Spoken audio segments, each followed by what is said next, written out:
ஓம் சக்தி. சிறப்பு பார்வை, யார் கடவுள்?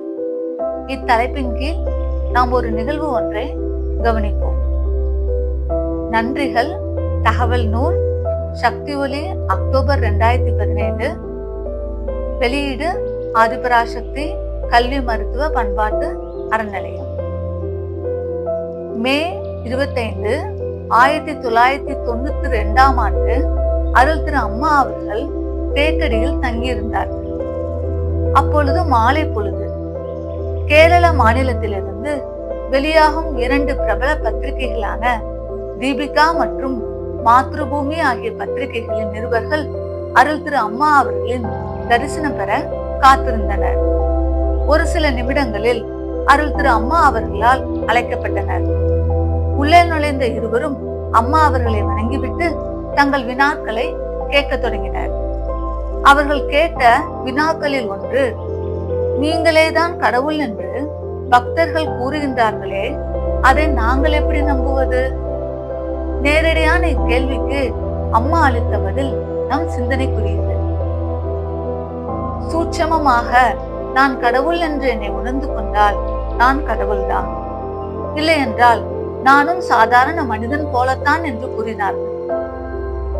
தற்பொழுது நாம் ஆழமாக செல்வோம். ஒரு சிறு கதை ஒன்றை கூறுகிறேன். ஒரு சிற்றூரில் வணிகர்கள் பலர் வணிகம் செய்து வந்தனர். ஒரு நாள் மாலை பெரும் மழை காற்றுடன் வீசிற்று. திடீரென வந்த இப்பெரும் மழையை அவர்களால் சமாளிக்க முடியவில்லை. மக்கள் சிதறி ஓடினர். ஆங்காங்கே கடைகள் சாத்தப்பட்டன. உணவு கடைகள் மூடப்பட்டன. எங்கும் நிசப்தம். பெரும் மழை கொட்டி தீர்த்தது. பொழுது விடிந்தது. ஒரு இளைஞன் தெருவோரமாக படுத்திருந்தான். மெதுவாக எழுந்து அமர்ந்தான். அவன் உடல் பசியால் நடுங்கியது. தூரத்தில் எங்கும் மனிதர்களையே காணோம். எங்கும் வெள்ள நீரோட்டம். வடியவே 2 நாட்கள் ஆகும். உணவிற்கு என்ன செய்வது?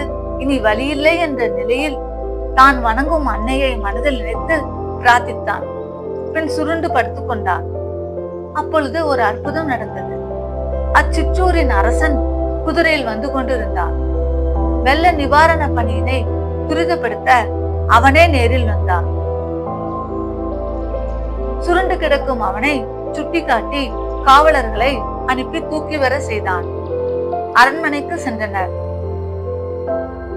அங்கே காவலர்கள் அவனுக்கு உணவும் உடையும் அளித்து ஓர் அறையில் இருக்கும்படி செய்தனர். அவன் புத்துணர்வு பெற்றான். மெதுவாக அமர்ந்து அன்னையை தியானித்து நன்றி செலுத்தினான். அம்மா, இப்பெருமலையில் என் உயிர் காத்தாய். இனி வாழ்நாள் முழுவதும் உனக்கு நான் அடிமையம்மா என்று நன்றி செலுத்தினான். அதன் பின் நடந்தது என்ன? 2 நாட்களில் வெள்ளம் வடிந்தது. பாதைகள் சீரமைக்கப்பட்டன. கடைகள் திறக்கப்பட்டு இயங்க தொடங்கின. அரசன் ஆள் அனுப்பி அவனை வரவழைத்தான். உனக்கு நான் என்ன செய்ய வேண்டும் என்றான். அவ்விளைஞன் கூறினான், நன்றி அரசே, நான் புறப்படுகிறேன் என்றான். அரசனுக்கே சற்று ஏமாற்றமாயிற்று. ஏதாவது பொருளுதவி கேட்பான் என்றால் இவனோ புறப்படுகிறேன் என்கிறானே என்று. அவ்விளைஞன் புறப்பட்டு விட்டான். ஊர் திரும்பும் வழியில் காளி கோயிலின் உள் நுழைந்தான். அம்மா, நான் போகும்போது உன்னிடம் சொல்லி சென்றேன். நீ என்னை காத்து ரட்சித்தாய்.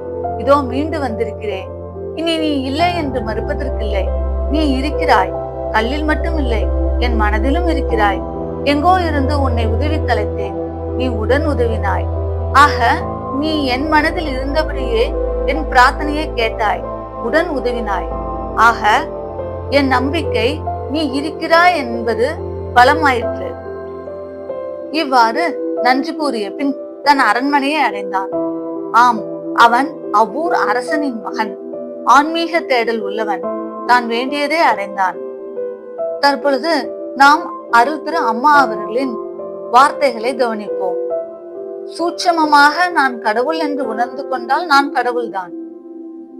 நம் மனதில் செய்யப்படும் பிரார்த்தனைகள் ஏற்றுக்கொள்ளப்பட்டு பதில் உடனடியான செயல்களாகவும் செய்திகளாகவும் கிடைத்துவிடும் பொழுது கடவுளும் பக்தனும் சூட்சமமான, அதாவது அதிநுட்பமான மனதால் இணைக்கப்பட்டு பிரார்த்தனை நிறைவேறிவிடுகிறது.